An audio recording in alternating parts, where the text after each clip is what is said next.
ओम शांति। यज्ञ माता Jagdamba Saraswati, part 15, page number 156 to 164। दिव्य रूप दिखाने वाली देवी माँ। कैथल की ब्रह्मा कुमारी पुष्पा बहन जी बताती हैं कि इतनी सारी जिम्मेवारियां होते हुए भी मम्मा शांत और गंभीर रहती थी।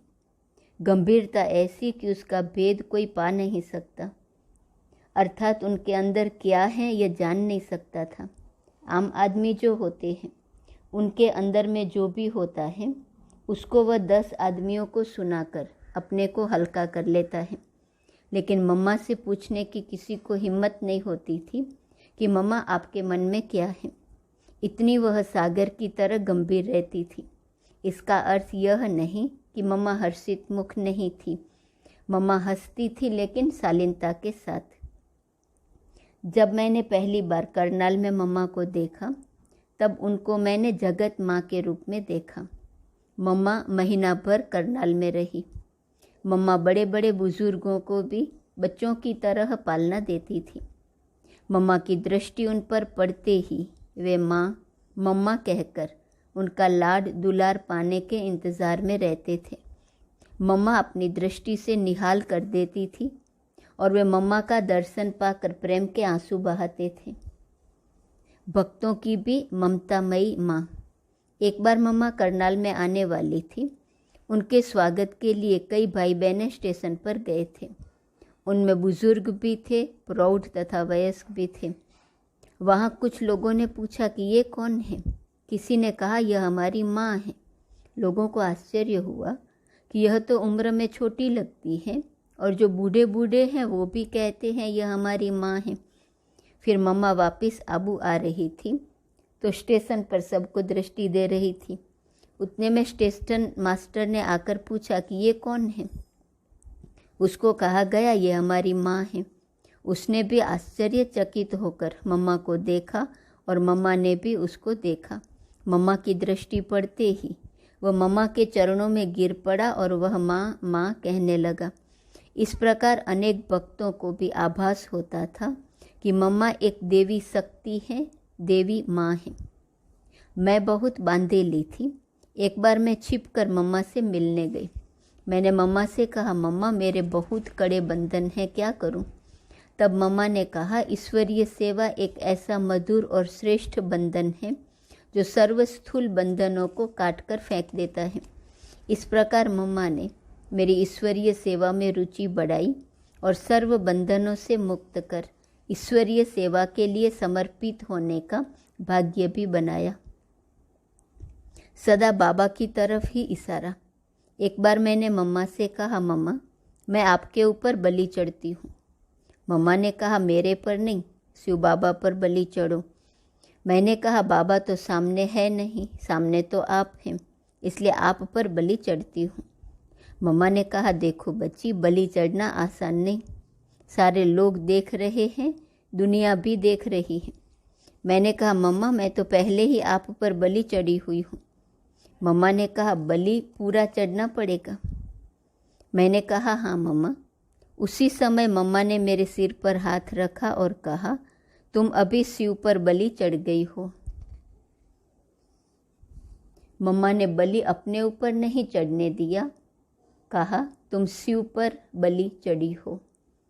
इस तरह मम्मा हमेशा एक बाबा की तरफ ही इशारा करती थी और कहती थी कि उसी एक का अनुसरण करो और उसी को याद करो।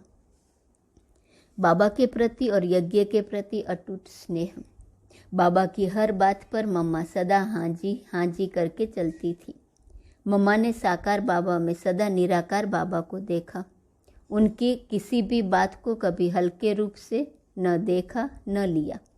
सदा ऑलमाइटी की आज्ञा समझकर चली और दूसरों को भी यही सिखाती रही।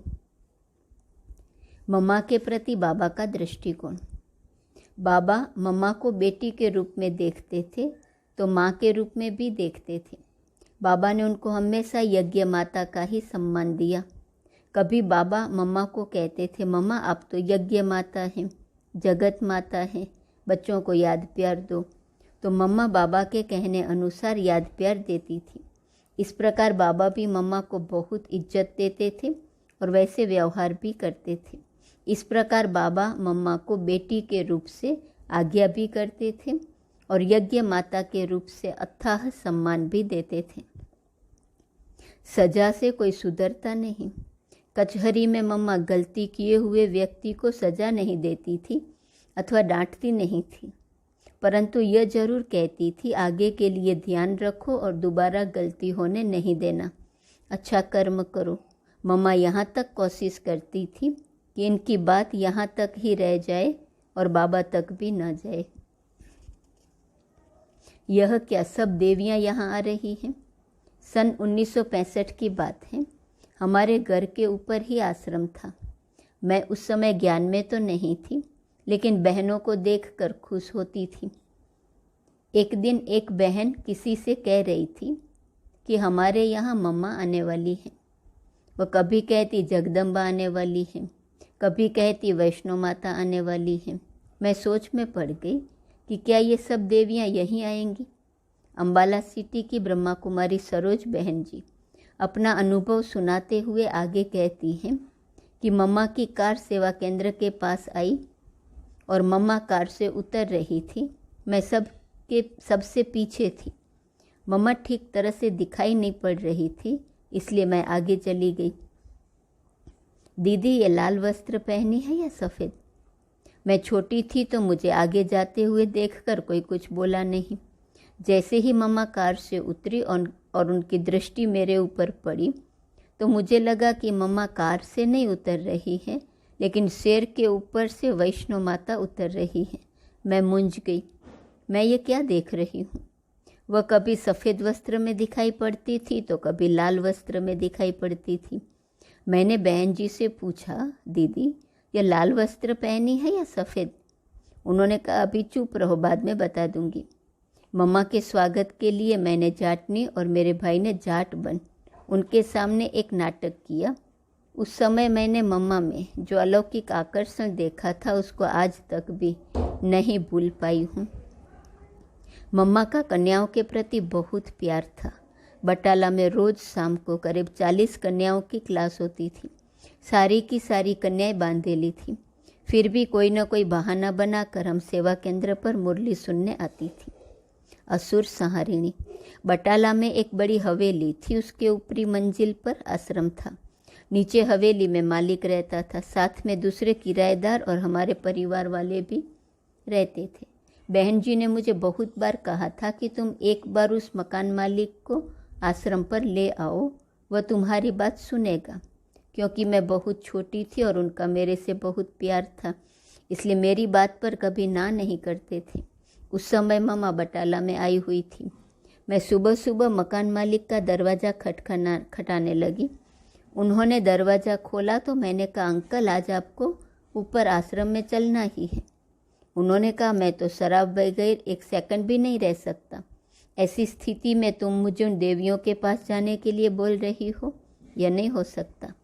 मैं भी बहुत हठी थी, वहीं बैठ गई।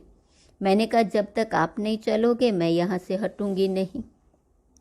आज आप स्नान करके आओ, मुझे आपको लेकर जाना ही है।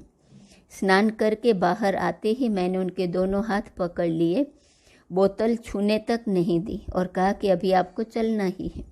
वे मजबूर होकर मेरे साथ चल पड़े। उस समय वहाँ मम्मा की क्लास चल रही थी। जैसे ही हम दरवाजे के पास पहुँचे और अंदर का दृश्य देखा तो उनके मुख से निकला, यह तो वैष्णो माता का दरबार है। ऐसे कहते मेरा हाथ छोड़कर अपने आप अंदर चले गए। सीधा मम्मा के पास जाकर उनके चरण पकड़ लिए। तब मम्मा ने कहा, अच्छा बच्चे आ गए, आओ, ठीक है न? उन्होंने कहा, जी माँ ठीक है। उस दिल से आज तक उन्होंने शराब तक छुई नहीं। पहले वह सुबह, दोपहर, शाम, रात्रि चारों प्रहर शराब पीता रहता था। आज वो पक्का वैष्णव बन जी रहा है। इस प्रकार मम्मा में इतनी अलौकिक शक्ति थी कि चाहे कोई भी बच्चा हो, जवान हो, बूढ़ा हो, वह चुंबक की तरफ सुई की तरह खींचा आता था और अपने में बसे हुए असुरत्व को त्याग देता था। भक्तों की इष्ट। आमतौर पर मम्मा सुबह 3:30 बजे तैयार होकर कमरे से बाहर आ जाती थी। एक दिन करीब 3:15 बजे ही तैयार होकर बाहर आ गई। तब जमुना दीदी ने उनसे पूछा, मम्मा अभी तो समय हुआ ही नहीं, आप जल्दी क्यों बाहर आ गई? मम्मा ने कहा, आज एक भक्त मेरे से मिलने आने वाला है, इसलिए मुझे जाने दो। मम्मा अभी पर्दे के अंदर ही थी। इतने में एक भाई अमृतसर से वहाँ आ पहुँचा। वह अपनी कार से उतरा और तीसरी मंजिल पर दौड़कर चढ़ रहा था, क्योंकि मम्मा तीसरी मंजिल पर थी। वह गीत गा रहा था, माँ तेरे दर पर खड़ा हूँ, जय अम्बे जगदम्बे काली खप्पर वाली। मम्मा ने खड़े होकर उसको दर्शन दिया और कहा, बच्चे तुम भक्त बन के गीत ही गाते रहोगे या बच्चे बनकर माँ से कुछ पाओगे? माँ ने तो अपने बच्चे को पा लिया, तुम माँ को पाओगे? वह माँ माँ कहते मम्मा के चरणों में गिर पड़ा और आंसू बहाता रहा। फिर मम्मा ने उसको क्लास में बिठाया, ज्ञान समझाया, प्रसाद खिलाया। इस प्रकार मातेश्वरी जी भक्तों को भी संतुष्ट करती थी और उनके आगमन का आभास पहले ही कर लेती थी। मम्मा बच्चों की एवं भक्तों की आस पूर्ण करने वाली कल्पतरु थी। विदेह स्वरूपिणी विकार मर्दिनी माँ महाकाली। बटाला से ब्रह्मा कुमारी गीता बहन अपना अनुभव इस प्रकार सुनाती हैं। मैंने पहली बार मम्मा को सन 1963 में बटाला में देखा। उस समय मैं 12 वर्ष की थी। जैसे ही मैंने मम्मा को देखा तो मुझे ऐसा लगा कि मैं जगदम्बा को देख रही हूँ। मुझे जगदम्बा का साक्षात्कार हुआ। मम्मा ऊपर हॉल में जाकर बैठी तो वहाँ सन्नाटा छा गया, जैसे कि कोई फरिश्ता आ गया हो। मम्मा मुझसे इतना प्यार किया करती थी कि मैं वर्णन नहीं कर सकती। हमेशा मम्मा मुझे गुड्डू कहती थी। उनके शब्दों में इतना मिठास भरा होता था कि जब वे मुझे गुड्डू कहती थी तो मैं कहीं भी हूँ दौड़कर मम्मा के पास आ जाती थी। मम्मा में कोई देह अभिमान अथवा मैंपन नहीं था। मैं समझती हूँ कि मम्मा को अपनी देह की स्मृति तक नहीं रहती थी। अभयदायिनी पाप विनाशिनी। एक दिन मम्मा क्लास करा रही थी। क्लास पूरी होने पर सभी चले गए। एक माता नहीं गई, वह बांधेली थी। मम्मा से उसने कहा, मम्मा मैं घर नहीं जाऊंगी, मेरा पति बहुत तंग करता है। तब मम्मा ने कहा, कुछ नहीं होगा, तुम जाओ घर, वह तुमको कुछ नहीं कहेगा। वो माता जब घर गई तो उसके पति ने कहा, मैं तुम्हारे आश्रम पर आया था लेकिन ऊपर सीढ़ी नहीं चढ़ सका, मुझे लगा वहाँ कोई बड़ी हस्ती आई हुई है। तब उस माता ने कहा, हमारी मातेश्वरी जी आई हुई हैं। उसके पति ने खुद ही पूछा कि क्या मैं उनका दर्शन कर सकता हूँ। वह माता अपने पति को मातेश्वरी जी के पास ले आई। मातेश्वरी जी को देखते ही वो उनके चरणों में गिर गया। मम्मा ने प्यार से उसके सिर पर हाथ फेरा और दृष्टि दी। इससे उसने गदगद होकर अनुभव किया कि माँ ने मेरे जन्म जन्म के पाप दग्ध कर दिए। एक बार क्लास में मम्मा ने सभी कन्याओं को अलग से बिठाया। फिर हम कन्याओं से मम्मा ने एक प्रश्न पूछा कि किस किस को यह जीवन अच्छा लगता है, हाथ उठाओ। मैंने भी उठाया तो मम्मा ने कहा, इस बच्ची पर इसकी माता का बहुत मोह है, धीरे धीरे वो भी ख़त्म हो जाएगा और ये बंधन मुक्त हो जाएंगी। मम्मा के यह बोल मेरे लिए वरदान बन गए और मेरे सर्वलौकिक बंधन धीरे धीरे कट गए। करुणामयी कात्यायनी। एक बार मम्मा बटाला से जम्मू जा रही थी। मैं मम्मा के सामने खड़ी होकर रोने लगी कि मैं भी आपके साथ चलूँगी। मम्मा ने एक पल सोचा, फिर मुझे अपने साथ जम्मू ले गई। वहाँ से जाकर मुझे एक सुंदर नया फ्रॉक पहनाया तो मुझे बहुत रूहानी नशा चढ़ गया कि मम्मा ने मुझे फ्रॉक पहनाया। उस रात मम्मा ने मुझे अपने ही साथ सुलाया। अगले दिन किसी एक भाई के साथ मुझे बटाला वापस भेजा। मम्मा में प्यार की बहुत शक्ति थी। मम्मा कहती थी कि कभी भी किसी भी हालत में आंसू नहीं बहाना। आंसू आ भी जाए तो उनको बाहर नहीं निकलने देना। मम्मा को कोई भी समाचार विस्तार में सुनाने की आवश्यकता नहीं थी। वे एक क्षण के अंदर उस समाचार का सार समझ लेती थी और समाधान भी देती थी। मम्मा में रहम की भावना बहुत थी, साथ में निर्माणता की भावना भी। किसी के प्रति रिंचक मात्र उनमें नफरत की भावना नहीं थी।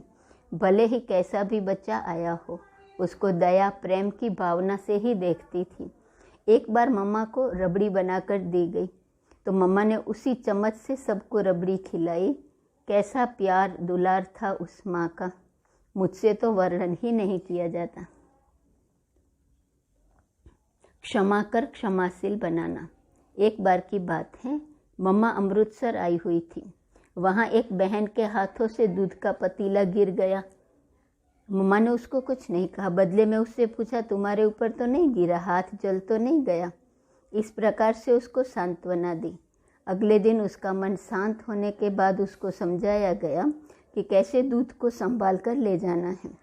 मम्मा के अंदर करुणा भाव और क्षमा भाव बहुत था।